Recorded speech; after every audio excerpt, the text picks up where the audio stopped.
कल हमने D block elements का इलेक्ट्रॉनिक कॉन्फ़िगरेशन देखा था। उसमें हमने देखा था 3D, 4D and 5D transition series में किस प्रकार से इलेक्ट्रॉन्स भरे जाते हैं। The second is atomic and ionic radius of D block elements. आपके जो सिलेबस में फर्स्ट, सेकंड, थर्ड तीनों ट्रांजिशन सीरीज है। हम कंपैरेटिव स्टडी भी साथ साथ में चल रही है इनकी। मैं साथ साथ में आप लोगों को पूरा डी ब्लॉक एलिमेंट्स पढ़ा रही हूँ। उसमें फर्स्ट ट्रांजिशन सीरीज भी है, सेकंड भी है, थर्ड भी है। अब यहाँ हम देख रहे हैं atomic and ionic radius D block elements की। This is first transition series, second transition series and third transition series. First transition series में जैसे पीरियोडिक टेबल में हमने देखा है कि जब हम लेफ्ट टू राइट जाते हैं तो atomic radius, ionic radius continuous कम होती जाती है ना, क्योंकि उसका जो चार्ज है, न्यूक्लियर चार्ज बढ़ता जाता है और वो इलेक्ट्रॉन को अपनी ओर आकर्षित करता जाता है, तो उसकी रेडियस में लगातार एक डिक्रीजिंग ऑर्डर आता है। लेकिन इन case of first transition series यहाँ क्रोमियम तक तो ये डिक्रीज हो रही है, उसके बाद में कांस्टेंट हो रही है, देन जिंक तक बढ़ गई। ये जो कारण है इसका वो होता है शील्डिंग इफेक्ट के कारण। इसमें जो जितनी इनकी डिक्रीज होनी चाहिए वो रेडियस उतनी डिक्रीज नहीं हो पाती। अब सबसे पहले क्वेश्चन आता है what is shielding effect. Shielding effect का मतलब ये होता है कि जो इलेक्ट्रॉन्स हैं वो 3D ऑर्बिटल में भरे जा रहे हैं, उसके बाहर 4s ऑर्बिटल में 2 इलेक्ट्रॉन ऑलरेडी हैं। न्यूक्लियस में भी जैसे जैसे इलेक्ट्रॉन 3D ऑर्बिटल्स में आते जा रहे हैं वैसे न्यूक्लियस में भी प्रोटॉन्स और न्यूट्रॉन्स आते जा रहे हैं।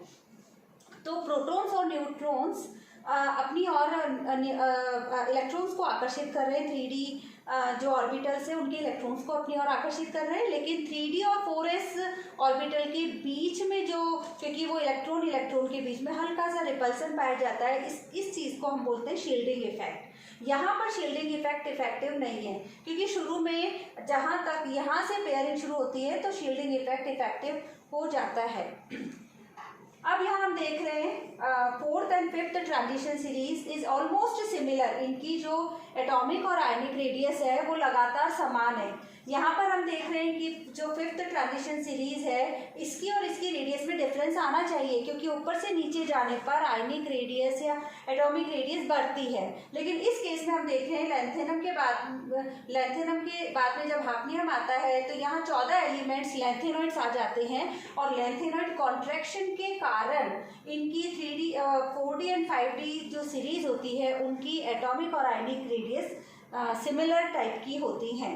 अब देखिए यहाँ हम देख रहे हैं in the first transition series atomic radius decrease, जो मैंने अभी आपको बताया था, स्कैंडियम से क्रोमियम तक डिक्रीज हो रही है। ऑलमोस्ट सेम है manganese, iron, cobalt and nickel की, और उसके बाद में कॉपर एंड जिंक की। कॉपर एंड जिंक की क्यों बढ़ी हुई है? क्योंकि उनका जो stability of full filled atomic orbital. इधर देख रहे हैं larger decrease in the atomic radius 3 to 6 में क्यों हो रहा है? Due to the increase in the effective nuclear charge. But शुरू के जो एलिमेंट्स हैं उनमें शील्डिंग इफेक्ट इतना प्रभावी नहीं होता जितना कि बीच के एलिमेंट्स में होता है, और इनका nuclear charge is balanced by the repulsion between the shared electron pairs, इसलिए इनकी जो रेडियस होती है वो बिल्कुल सेम रहती है। अब ये देख रहे हैं कि अगर हम कॉपर और जिंक की बात करें तो कॉपर और जिंक का जो साइज है वो बिगर साइज है, मतलब उनका कंपैरेटिवली उनका बड़ा साइज है। और बड़ा साइज होने का कारण ये है क्योंकि उनके जो इलेक्ट्रॉन्स होते हैं, एस ऑर्बिटल में 2 इलेक्ट्रॉन्स हैं एंड डी ऑर्बिटल में पूरे 10 इलेक्ट्रॉन्स हैं इन केस ऑफ जिंक, इसलिए इनका जो साइज है वो कंपैरेटिवली बड़ा हो जाता है।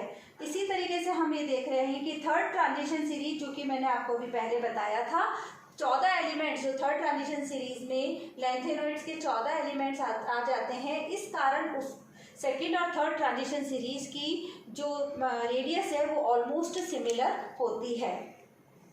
Now the ionization energy of D block elements. यहाँ देखिए ये फर्स्ट ट्रांजिशन सीरीज है, this is second transition series और ये थर्ड ट्रांजिशन सीरीज है। यहाँ अगर हम डिफरेंस देखेंगे तो सबसे ज़्यादा जो आयोनाइजेशन एनर्जी है, आयोनाइजेशन पोटेंशियल है, वो थर्ड ट्रांजिशन सीरीज का है, और इरिडियम का जो आयोनाइजेशन पोटेंशियल है वो सभी ट्रांजिशन सीरीज में सबसे ज़्यादा मैक्सिमम है। यहाँ हम देख रहे हैं फर्स्ट ट्रांजिशन सीरीज में हम देख रहे हैं आयरन का है एंड सेकेंड ट्रांजिशन सीरीज में पैलेडियम का है। In case of first transition series यहाँ शुरू में डिक्रीज हो रहा है, टाइटेनियम, वेनेडियम, क्रोमियम। फिर manganese due to the stability of half filled atomic orbital, इसमें जो इलेक्ट्रॉन्स हैं उसका इलेक्ट्रॉनिक कॉन्फ़िगरेशन है 3d5 4s2। तो s में से एक इलेक्ट्रॉन फर्स्ट आयनाइजेशन पोटेंशियल बता रहा है, तो फर्स्ट इलेक्ट्रॉन को निकालने के लिए ज़्यादा एनर्जी की ज़रूरत होती है। इसी तरीके से आयरन में भी होगा, और पैलेडियम के केस में यहाँ सेकेंड ट्रांजिशन सीरीज में पैलेडियम में, क्योंकि हमने इसका इलेक्ट्रॉनिक कॉन्फ़िगरेशन देखा था, उसमें जो इलेक्ट्रॉन्स थे उनको निकालने के लिए हमें ज़्यादा एनर्जी की ज़रूरत होती है। In the first transition series chromium and copper का फर्स्ट आयनाइजेशन, क्योंकि क्रोमियम और कॉपर के केस में एक एक इलेक्ट्रॉन होता है, और एक एक इलेक्ट्रॉन को निकालना, क्योंकि 4s1 इनका जो इलेक्ट्रॉनिक कॉन्फ़िगरेशन में कॉपर के केस में और क्रोमियम के केस में 4s1 इलेक्ट्रॉन है, तो एक इलेक्ट्रॉन इजीली निकल जाएगा। सेकंड में हम देख रहे हैं कि ionization energy of D block elements increases with increases, atomic number के साथ साथ में बढ़ता जा रहा है, और आयरन का मैक्सिमम है। कोबाल्ट और निकल के केस में हमने देख रहे हैं कि इस केस में शेयरिंग इलेक्ट्रॉन इंक्रीज हो रहा है, और इलेक्ट्रॉन इंक्रीज होने के कारण उनमें जो पेयरिंग शुरू हो रही है, और उसके कारण उनका इलेक्ट्रॉन की जो शेयरिंग होती है उसको कंपनसेट करने के लिए इनका आयनाइजेशन पोटेंशियल कम हो जाता है। कॉपर और zinc shows increasing ionization energy S block elements, क्योंकि फर्स्ट आयनाइजेशन एनर्जी इनकी इसीलिए ज़्यादा होती है क्योंकि 4s2 is also completely filled atomic orbital. यहाँ हम देख रहे हैं niobium have single electron in the S orbital में सिंगल इलेक्ट्रॉन है, इसलिए वो इजीली इलेक्ट्रॉन को त्याग देता है।